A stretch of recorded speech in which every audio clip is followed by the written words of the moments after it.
Chers amis internautes de la paroisse Saint-Pierre des Baobabs, bonjour et bienvenue à tous. Nous avons l'immense plaisir de recevoir sur ce plateau Madame Mustinga Augustine Semedo. Madame Mustinga, bonjour. Bonjour. Bienvenue sur ce plateau. Merci. Que pouvez-vous rajouter à votre présentation? Je suis mariée. Dieu m'a fait grâce de 4 adorables enfants. J'ai habité la SICAP Baobab jusqu'en mars 2021 où j'ai déménagé pour habiter à Kounou.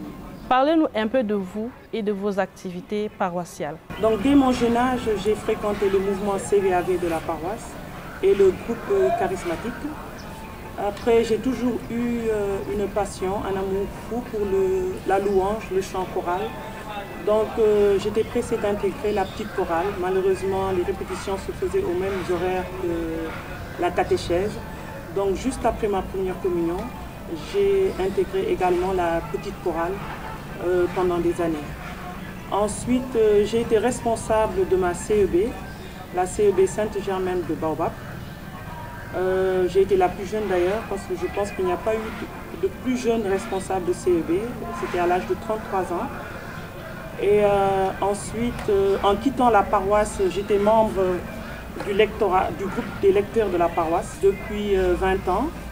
Wow. J'étais dans la commission finance de la paroisse, le comité fête, et j'étais également catéchiste. Et j'étais responsable de l'encadrement des enfants pour le sacrement de la première communion. Récemment, vous avez quitté notre merveilleuse paroisse Saint-Pierre des Baobabs pour une autre, justement parce que vous avez eu la grâce de construire votre propre maison.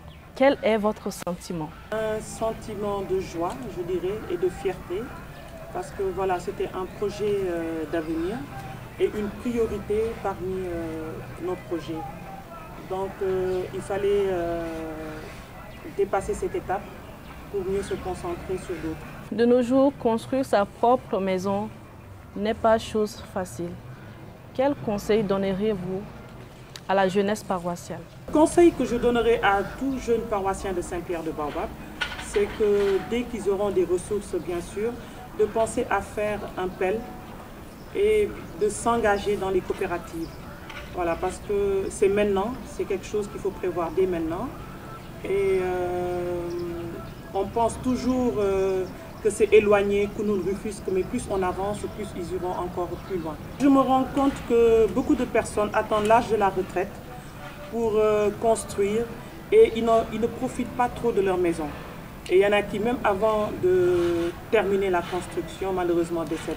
Donc c'est face à cela, j'ai pensé avec mon mari qu'il serait mieux de projeter cela dès maintenant. En habitant pour la première fois chez vous, dans votre propre maison, qu'est-ce que vous avez eu à faire en tant que chrétienne et pourquoi? En tant que chrétienne, la première des choses à laquelle j'ai pensé, c'est de bénir ma maison, bien évidemment. Et je remercie au passage le Père Abraham qui s'est déplacé jusqu'à Kounoune pour cela. Merci. Bon, pourquoi? Parce qu'en tant que chrétienne, c'est une assurance. Parce que j'intégrais une zone que je ne connaissais pas du tout. Donc, ça fait quand même du lourd. On pense aux voisins qu'on va avoir. Parce que jusque-là, c'était des locations. Mais là, c'est vraiment ma maison. Donc, c'est des voisins que je vais devoir côtoyer à vie. Madame Mustinga, ressentez-vous la présence permanente de l'Esprit Saint dans votre nouvelle maison? Vous savez, en tant que chrétien déjà, nous avons la grâce depuis le jour de notre baptême d'avoir reçu le Saint-Esprit. Et nous l'avons reçu encore en plénitude le jour de notre confirmation. Donc pour moi, l'Esprit Saint nous accompagne tout au long de notre vie. Maintenant, pour répondre à votre question, si je ressens la présence de l'Esprit Saint chez moi... comment vous la ressentez? Voilà, comment vous la ressentez? C'est à travers la joie qui sévit chez moi, le bien-être. Comme dit mon mari, des fois, on passe 2 heures de temps en circulation, mais dès qu'on arrive chez nous, on se sent bien et on a déjà oublié tout ce qu'on a vécu durant le trajet. Avez-vous une pièce particulière dans votre maison où vous ressentez plus sa présence? Bon, j'allais vous répondre que l'Esprit Saint est partout, mais à bien réfléchir, c'est vrai que dans ma chambre, je me sens bien.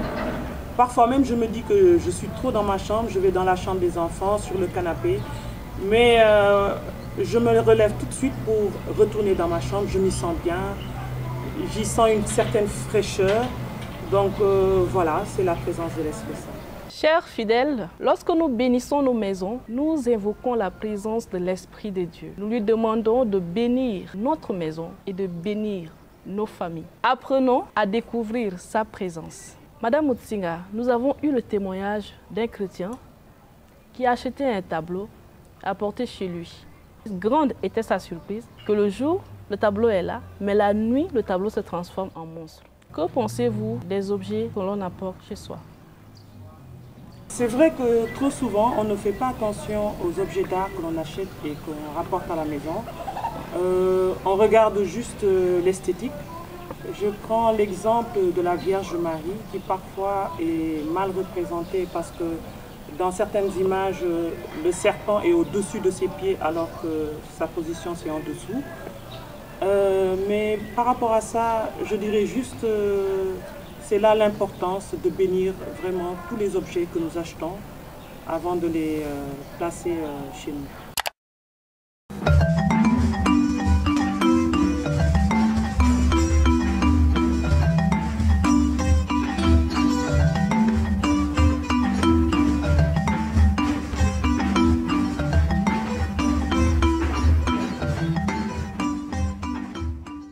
Fidèles internautes, nous vous rappelons que nous sommes en présence de Madame Mutsinga Augustine Semedo. Madame Mutsinga, il nous est demandé de faire de nos maisons un lieu d'hospitalité et de refuge pour nos familles, nos frères et nos sœurs. Comment vous y prenez? Bon, déjà ici à Baobab, je recevais beaucoup de monde chez moi.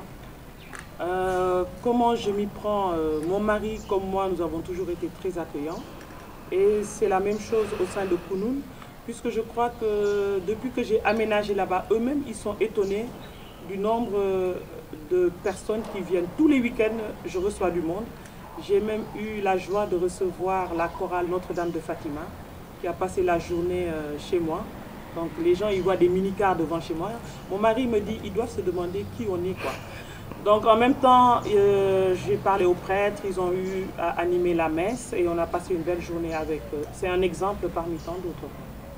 Quel est votre plus grand souhait pour notre paroisse Saint-Pierre des Baobabs, qui n'est plus la vôtre? Qui n'est plus, alors là je vous arrête tout de suite. Cette paroisse est et restera pour toujours ma paroisse de cœur. D'ailleurs, tous les grands événements organisés au sein de la paroisse, je suis présente. Je vous donnerai juste un exemple. La première fête que j'ai passée à Kounoune, à ma paroisse Saint-Angèle, c'était la fête du Christ Roi. Donc, il y avait un repas gratuit offert à Saint-Pierre. Je me suis retenue, je dis, dorénavant, c'est ici ma paroisse. Je vais la fêter ici. Mais je suis sortie de la messe. J'ai senti vraiment un grand vide. Je suis juste allée chez moi me coucher. Je n'ai pas pu participer à la fête et en longueur de journée, j'ai reçu des appels de Saint-Pierre.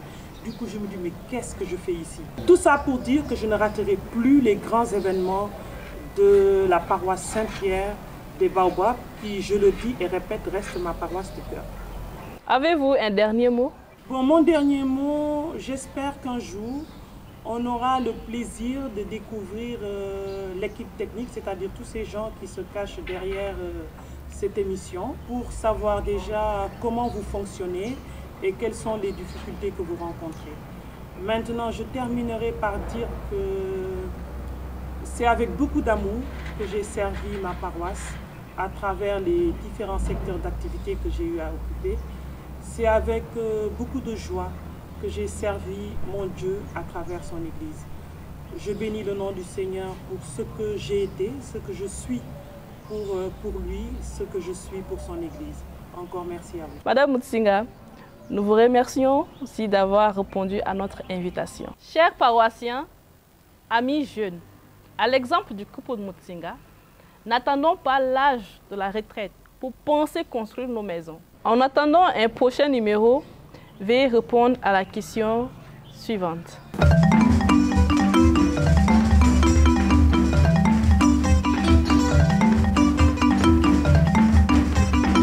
N'oubliez pas de liker, commenter et de partager autour de vous. À très bientôt. Tu es bien, Jésus, c'est pour Dieu, je